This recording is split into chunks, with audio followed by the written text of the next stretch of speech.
80 साल से फाइलों में बंद एक परियोजना को बीते कल सीएम सुक्खू, अमित शाह और पुष्कर सिंह धामी ने अमली जामा पहना दिया। सालों से लगा डेडलॉक आखिरकार टूट ही गया। लाखों लोगों के पानी का सवाल, हजारों लोगों के विस्थापन की चिंता और अब आखिरकार सहमति का रास्ता साफ होता नजर आ रहा है। हम बात कर रहे हैं किशाऊ बहुउद्देशीय बांध परियोजना की, जिसे उत्तर भारत की सबसे महत्वपूर्ण जल परियोजनाओं में से एक माना जाता है। एक ऐसी परियोजना जिसे भाखड़ा बांध से पहले बनाने की योजना थी। एक ऐसी परियोजना जो भारत को दूसरा सबसे ऊंचा बांध देगी। आखिर क्या है यह परियोजना, क्यों 8 दशकों तक यह अटकी रही और हिमाचल प्रदेश को इसका क्या फायदा होने वाला है, आइए जानते हैं इस खास रिपोर्ट में। यमुना की सबसे बड़ी सहायक तौंस नदी पर प्रस्तावित किशाऊ बांध परियोजना का इतिहास आज का नहीं है, बल्कि यह 80 साल पुराना है।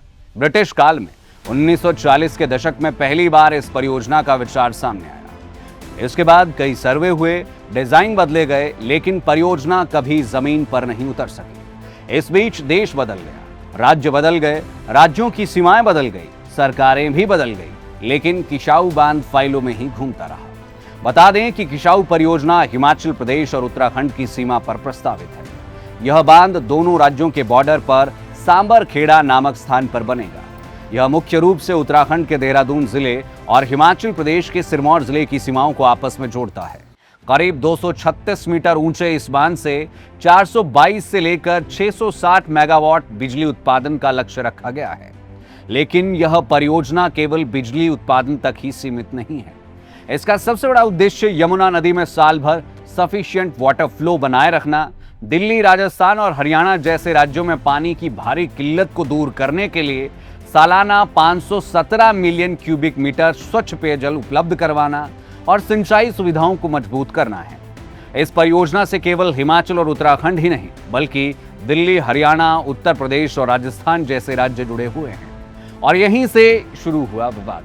सवाल था कि खर्च कौन उठाएगा, पानी किसे कितना मिलेगा, बिजली में किसका कितना हक होगा, और सबसे बड़ा सवाल, सबमर्ज्ड एरिया और पर्यावरणीय नुकसान का बोझ कौन उठाएगा। इन्हीं सवालों के बीच यह परियोजना दशकों तक अटकी रही, लटकी रही। हिमाचल प्रदेश का तर्क था कि जब उसकी जमीन डूबेगी, उसके गांव प्रभावित होंगे और पर्यावरणीय प्रभाव भी उसे झेलना पड़ेगा, तो वित्तीय बोझ भी उस पर नहीं डाला जाना चाहिए। दूसरी तरफ अन्य राज्यों की अपनी जरूरतें और दावे थे। यही वित्तीय और जल बंटवारे का विवाद पिछले कई वर्षों से सबसे बड़ी बाधा बना हुआ था। लेकिन अब 16 जून 2026 को नई दिल्ली में केंद्रीय गृह मंत्री अमित शाह की अध्यक्षता में हुई अहम बैठक में बड़ा ब्रेक थ्रू सामने आया है। हिमाचल प्रदेश, उत्तराखंड, दिल्ली, हरियाणा, उत्तर प्रदेश और राजस्थान ने परियोजना को आगे बढ़ाने के लिए समझौता ज्ञापन यानी MOU पर सहमति जताई है।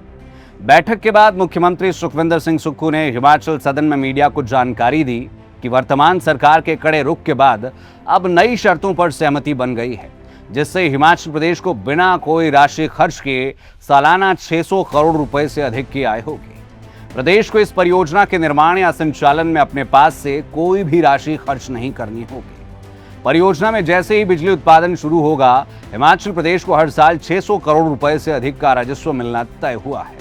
इस वित्तीय लाभ से प्रदेश की आर्थिक स्थिति मजबूत होगी और आत्मनिर्भर हिमाचल के संकल्प को गति मिलेगी। विशेषज्ञों का मानना है कि इसी फार्मूले ने वर्षों से चले आ रहे गतिरोध को समाप्त करने में महत्वपूर्ण भूमिका निभाई है। बैठक में यह भी तय हुआ कि परियोजना के जल घटक की 90% लागत केंद्र सरकार वहन करेगी। परियोजना के निर्माण से उत्तराखंड के 9 गांव व 1452 हेक्टेयर भूमि और हिमाचल के 8 गांव व 1498 हेक्टेयर भूमि समेत लगभग 6000 व्यक्ति प्रभावित होंगे। इस परियोजना से 1379 मिलियन यूनिट बिजली सालाना मिलेगी। किशाऊ बांध परियोजना से 97,076 हेक्टेयर जमीन को सिंचाई की सुविधा मिलेगी। इस परियोजना में करीब 32 किलोमीटर लंबी झील बनना प्रस्तावित है। गौर रहे कि किशाऊ बांध परियोजना की आधिकारिक स्वीकृति लागत 2018 में लगभग 11,500 करोड़ रुपए तक आंकी गई थी, जो कि अब करीबन 15,000 करोड़ के आसपास पहुंच चुकी होगी। हालांकि परियोजना के समर्थक इसे उत्तर भारत के जल संकट के समाधान की दिशा में ऐतिहासिक कदम बता रहे हैं, लेकिन दूसरी ओर पर्यावरणविद और स्थानीय लोग अभी भी कई सवाल उठा रहे हैं। सबमर्ज्ड एरिया, पुनर्वास, मुआवजा, वन भूमि और आजीविका पर प्रभाव को लेकर चिंताएं अभी भी बरकरार है। यानी परियोजना को लेकर बहस अभी खत्म नहीं हुई है। लेकिन इतना तय है कि यदि सभी औपचारिकताएं पूरी होती है और केंद्रीय मंत्रिमंडल की मंजूरी मिलती है तो दशकों से कागजों में चल रही किसाऊ परियोजना पहली बार वास्तविक निर्माण की दिशा में आगे बढ़ सकती है। अगर परियोजना बनती है तो हिमाचल को क्या मिलेगा?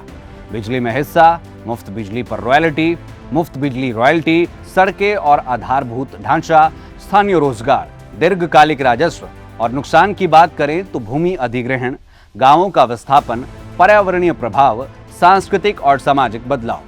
कुल मिलाकर देखें तो किसाऊ बांध केवल एक जल विद्युत परियोजना नहीं है, बल्कि यह उत्तर भारत के पानी, बिजली और पर्यावरण के भविष्य से जुड़ा बड़ा सवाल है। एक तरफ करोड़ों लोगों की जल जरूरतें हैं तो दूसरी तरफ विस्थापन और पर्यावरण संरक्षण की चुनौती। अब नजर इस बात पर रहेगी कि 80 साल पुरानी यह परियोजना आखिरकार कितनी जल्दी जमीन पर उतर पाती है।